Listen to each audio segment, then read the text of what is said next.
All right, yeah. I like that stoppage because it was going to get really, really ugly. And, one of the reasons, let me just be honest, why I didn't put a lot of promotion. Of course, I had some, well, not of course, but I did have some other things going on. But at the same time, Lemieux, going up against David Benavidez, I think, for long time hardcore fans of the sport and those who have watched David Benavidez and David Lemieux, this was tailor made for David Lemieux to get his ass beat, especially at 160 pounds. 68 pounds, excuse me. I'm T-Street Controversy with Fight View 360. What was that? Fourth round stoppage?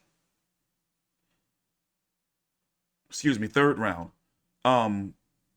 By David Lemieux, David Benavidez, to now win the WBC interim championship. Canelo is the champion, but we're going to talk about that a little bit later on.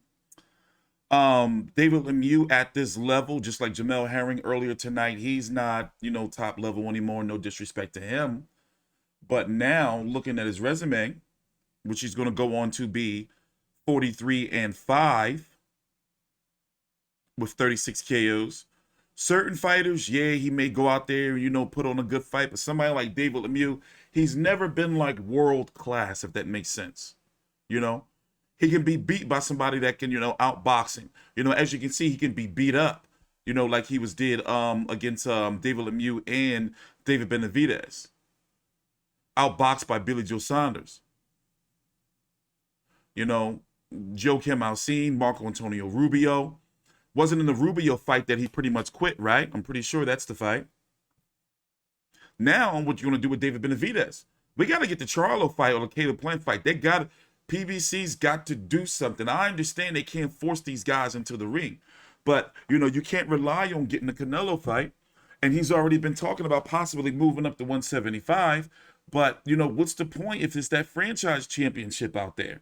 Because I believe that Canelo's going to be made franchise championship at 168 pounds too. And Canelo, who lost to Bivol a couple of weeks ago, the rumors are now, well, according to Eddie Hearn, and people in the know, is that Canelo's going to be fighting Golovkin in October. So in the meantime, David Lemieux needs a fight. David Benavidez needs a fight. Jamal Charlo needs a fight, who's fighting Soluski in a couple of weeks. And these guys are not fighting each other. Competitive and interesting round one for a good portion of the round. And then things changed with this left hook.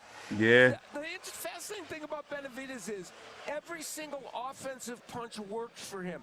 He's not known as a left hook artist, but he's got a really good left hook, and that's what hurt him. And then he was trying to get the referee to stop the fight here with a typical flurry and combination by Benavidez. And I think the referee was pretty close to stopping the fight because, Benavidez hurts you with one shot, and then he jumps on you with this a 10-punch was at the end of the round. Then he wings at you with another hard shot. Then he throws another. I thought it was over right here, but it was the end of the round. The referee stopped the fight, but he got saved by the bell right there, Lemieux. And then you move into round two. And again, the left hook is a key weapon. But what would happen here is a straight right hand, again demonstrating the variety of what Benavidez does. And then, of course, why not knock you down with the jab, right? And that's what he did. Almost went out the ring, he did. Look at him, sitting on the apron. Diverse Get up. attack of Benavidez is one of the things that makes him special. And, Raul, this is where it would end in round three. Yeah, Benavidez all through the short fight, he gave Lemieux different Lemieux was trying, though. Varied his combinations. There you see Lemieux still trying. He was trying. Opening up wide, and Benavidez a lot crispier and shorter with his shots down the middle. Real short, sharp uppercuts. And, that's when the referee was like, you know what, I've seen enough. And it was because of the way Lemieux... So, as I said, let me pull up the rankings here on FightView360.com, my beautiful website here. Look, unless they do David Morrell, that fight doesn't really move the needle financially, but at least it would appease hardcore boxing fans. But they don't care about that. They got to make money. You saying, I get it, but at the same time, they're not making that David Morrell fight. I don't see that. So now, like, what's next? He's a champion. So remember, he's got to fight somebody in a sanctioning body. Like who? You think that Jesse Hart's a free agent? You think they'll call up him for David Benavidez? As you can see right here, he's ranked number 9, former top ranked fighter. Carlos Gongora, Peter Chutinov, You know, I'm talking about fights that can be made. You know, the dog Darrell, you know, the rumors are, you know, him and Caleb Plant, you know, are trying to do something, you know, but that's typical, you know, PBC, you know, get him, you know, Caleb Plant lost to Canelo, so you want like him in a nice solid fight. But then again, I'm going to say it again. I hate to keep saying it, but I never rated him highly, Caleb Plant. Round number 3. A referee in charge, Harvey Dock, stops the contest upon request of the corner. He is the winner by way of technical knockout. He is still undefeated. He is now the interim WBC super middleweight champion. Boxing's pride of Phoenix, El Bandera Roja, David Benavidez.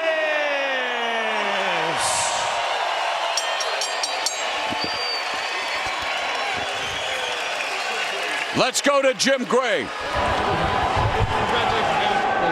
All right, Morrell, thank you very much. Just want to pass on a note before we start this interview. The referee, Harvey Dock, told me he was going to stop the fight right at the end of the first round when the bell rang. And because the bell rang, he decided to let Lemieux go back to the corner and continue. Now we continue with you. Congratulations. That was an awesome performance. I just want to thank everybody that came. Muchas gracias a toda mi gente, toda mi raza que está aquí de Phoenix, Arizona. Los quiero mucho. Ya tienes un campeón 3 veces aquí. Muchas gracias. Can you translate that for us? I just wanted to thank all my people, man. My race right here from Phoenix, Arizona, man. If it wasn't for them, I wouldn't be here. Look at all these people that came out. It's surreal to me. It's a dream, man. Everybody came out to see me, and I'll give my heart in the ring for you guys every day. David Lemieux wanted this to be a firefight, and from the very beginning, you dominated this fight. What enabled you to have that confidence and that ability, knowing that this is a career on the line type of fight for him, and he's desperate? Well, because, you know, Mike Tyson gave me that name, the Mexican Monster. What do you think I'm going to do? What do you think I'm going to do? And I just feel I'm the strongest 168-pounder. Nobody can mess with me. When you're in a situation like this and he's still fighting back. I agree too. I think he's 168, number 1. Well, Canelo. Are you astonished? Yeah, he's a special type of breed. There's some fighters that their body gets stopped and their whole body just shuts down, but this guy was swinging until the end. So, you know, I knew I had to be on my P's and Q's. You know, he's a great champion, tough fighter, and my hat's off to David Lemieux because he's the only one who had the balls to take the fight with me.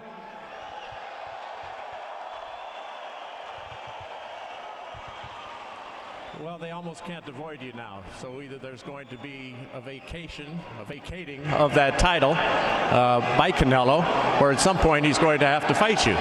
What will you do now? Or be made franchise champion. What are you going to do now? Because you got Charlo, you've got Morrell, you have Caleb Plant. What would you like to do? I'm waiting for him to send me the contract. Them bitches know what's up. I'm right here waiting for him. You know, I'm not scared of nobody. I'm the youngest guy, 3-time world champion, 168 division. I'll put my belts against anybody, and I guarantee you I'll knock everybody out. How much better can you get? There's always room for improvement, and every day I strive to be as good as I can be, and I try to be as best as I can be every day. In what area could you improve? In everything. You know, you can learn in everything. Defense, offense. You know, it only gets better from here. I'm gonna keep working.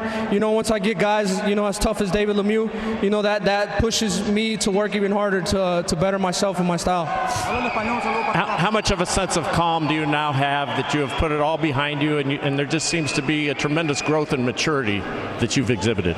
Yeah, no, we just keep maturing and everything. You know, we keep. I never. When I first started, I thought 1 world title was impossible, and now I got 3. You know, so the sky's the limit right now. All right, let's bring in David Lemieux. David, tremendous warrior. Are you okay? I'm good. Benavidez is a hell of a fighter. Congratulations, man. Thank you. From the very beginning, you guys just went after each other, and he just established it so early. Did you really ever recover after the end of the first round? Yeah. After the first round, it was okay. He got me some good shots. I came back, but you know, I gotta give him the respect. He's a very good fighter. He's got good hands, good movement. Congrats to him. Do you have any idea if you'd like to continue in the sport? Do you know yet? Is it too soon to assess? Of course, we're still gonna talk with my team, but definitely tonight was not my night. I give all my respect to David Benavidez. He's a hell of a fighter. Congratulations for him tonight. Much respect. And all of our respect to you. Thank you, David. Nomás le quiero decir a la raza otra vez, muchas gracias por todo el apoyo y arriba la finiquera. And you said? I just said Phoenix, Arizona. Yeah, no, I just said thank you to everybody in Phoenix, Arizona. We are. All right, David, we look forward to next time. Thank you. Congratulations. All right. Yeah, that was an ass beating. That wasn't exactly how we thought it was going to go. So, correct me if I'm wrong, right? He beat Ronald Gabriel for the title. Then he lost it because of the cocaine, right? The coke. Then he fought Anthony Durrell to win it back. Then he lost it the next fight on the scale. And now he's got the interim title back again. Boy, some bad luck right there. You know, the sweet nose clams. You know, but look, I mean, the dude's good. You know, and, you know, it's, you know, I would pay pay-per-view for it. How, you know, big would it be? I don't think it'd be a super big fight. I think it's a 200,000, if that, you know, and that's being generous. Pay-per-view buy fight, 150,000 or so if he was to fight Charlo. And I understand, you know, from a political standpoint, you know, why they, you know, are bullshitting around with making these fights, because frankly, the fighters want big money to fight each other. You know, but that's just not a super fight. But in the meantime, they both need somebody, and it's like they're being forced to fight each other. You know, the fans are calling for it. So something's got to give, you know, with the 160 men's 160-pound division over on the PBC side. Now, will he be ordered to fight Canelo? That remains to be seen. You know, but for some reason, I see him being elevated to franchise champion. Canelo goes and fight Golovkin in September, October, hopefully beats him. You know, he may fight at 175 against Bivol next May. And then whatever happens with that, you know, maybe defend the WBC title a year from now, maybe next September or so, maybe next May. But in the meantime, David Benavidez still needs at least one more fight. And who is that going to be? Take your time out, like the video, subscribe, and T-Street Controversy with Fight View 360. Thanks for watching.